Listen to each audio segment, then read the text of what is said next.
Hello everyone, আশা করি তোমাদের এই বছর সরস্বতীর পুজোটা খুবই ভালো কেটেছে। আমারও তো বেশ ভালো কেটেছে। তার একটা বিশেষ কারণ হলো এই বছরে আমাদের নন্টুর হয়েছে হাতে খড়ি, আর তার জন্য আমি এই সুন্দর স্লেটটা বানিয়েছি। এটা কেমন হয়েছে তোমরা অবশ্যই জানিও। আর সকালবেলায় আমরা ওকে নিয়ে চলে গিয়েছিলাম আমাদের স্কুলে, আর যাওয়ার পরে ওর এখানে হাতে খড়ি হচ্ছিল, আর ও যে এত বদমাইশি করছিল তখন ও একটু স্থির হয়ে বসছিল না। তাও ঠাকুরমশাই জোর করে একটু ওকে হাতে খড়ি দিয়ে দেয়। ও যে হাতে খড়ি দেবে নাকি ঢাক বাজাবে কোনটা করবে সেই নিয়ে ভীষণই কনফিউশনে ভুগছিল।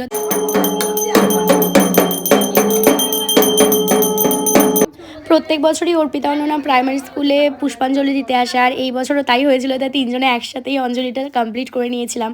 আর তারপরে আমি এখানে বাড়ি এসে সুন্দর করে মেকআপটাও করে নিয়েছিলাম, মানে যতটুকু না করলেই নয়, দিনের বেলা কত আর বেশি সাজবো। যাই হোক, তারপর আমি এই শাড়িটা চুজ করেছিলাম রেডে, মানে কেমন লাগছে তোমরা একটু জানিও। আমার তো শাড়িটা ভীষণ পছন্দ হয়েছে।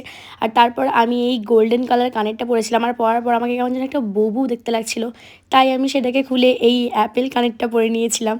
আর এখানে দেখো আমাকে আসতে দেখি এ তো আলাদাই মজা, আমাকে বলছে তুই কোথায় যাবি। যাই হোক, তারপরে আমাদের বাড়িতে সেদিনকে রান্না হয়েছিল কড়াইশুঁটির কচুরি আর আলুর দম। সেটা দেখে তো আমি একটু বেশ ভালোই খুশি হয়ে গিয়েছিলাম। তারপরেই তাড়াতাড়ি খাবার কমপ্লিট করে নিয়েছিলাম, কারণ তারপরেই আমরা যাব ঘুরতে।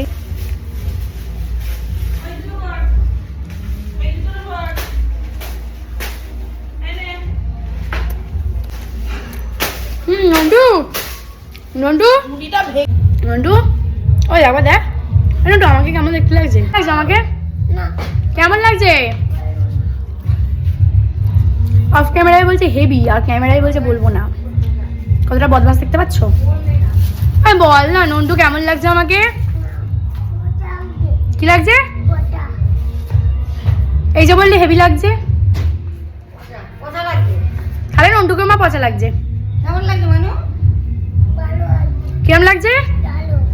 তারপরেই তো নন্টুর পিসাই এসে গেছিলো, কারণ তারপরেই আমরা বেরিয়েছিলাম ঘুরতে। প্রথমে তো একটু আমাদের স্কুলের ঠাকুরটা দেখে এলাম। পুরো চুলটার কি অবস্থা হলো আমার, ঘেঁটে গেছে তো। দেখো দেখো ঠিক লাগছে একদম। হেলমেটে তো ছোট।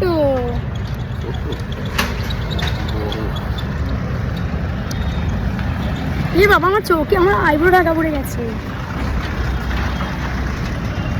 সেদিন প্রথমেই তো ও আর আমি গিয়েছিলাম বেলুড় মঠে, আর ওখানে যাওয়ার পর দেখলাম গেট বন্ধ, 4টের আগে তো গেট খুলবেই না। আর তারপর আমরা ওখান থেকে ডিরেক্ট চলে গিয়েছিলাম গঙ্গার ধারে। ওখানে গিয়ে অনেকগুলো ভিডিও শ্যুট করলাম, তার সাথে সুন্দর সুন্দর ফটোও তুলে দিয়েছে আমাকেও। আর তারপরেই আমরা 2জন থেকে 3জন হয়ে গেলাম। না না তেমন কিছু না, জানি একটু উইয়ার্ড শুনতে লাগলো। যাই হোক, সেখানে আমার ভাইয়ের সাথে দেখা হয়ে গিয়েছিল। আমার ভাইয়ের বাড়ি যেহেতু ওর আশেপাশেই, তাই আমরা ঠিক করেছি যে ভাইয়ের বাড়িতে একটু ঘুরে আসা যাক, কারণ ভাই এমনিতেই বলছিল। আর ওদের বাড়ির ঠাকুরের মুখটা তো ভীষণ সুন্দর ছিল। তারপরে কাকিমা দিয়েছিল ঠাকুরের প্রসাদ, আর সেটা খাওয়ার পর আমরা এখানে দুপুরের খাওয়া দাওয়া কমপ্লিট করে ফেলেছিলাম। আর তারপরেই আমরা 3জন অনেকক্ষণ বসে বসে আড্ডা মারি, আর আড্ডার থেকে তো বেশি এরা 2জন মিলে আমাকে অপমান করছিল। যাই হোক, মুখ বন্ধ করে আমি সেদিন অপমানটা সহ্য করে নিয়েছিলাম। আর তারপরেও এত অপমান সহ্য করার পরেও আমি এখানে ক্যাট মেরে ভিডিও করছিলাম, আর এখানে অনেকক্ষণ বসেছিলাম। আর তারপর তোমাদেরকে একটু ঠাকুরটাও দেখিয়ে দিলাম।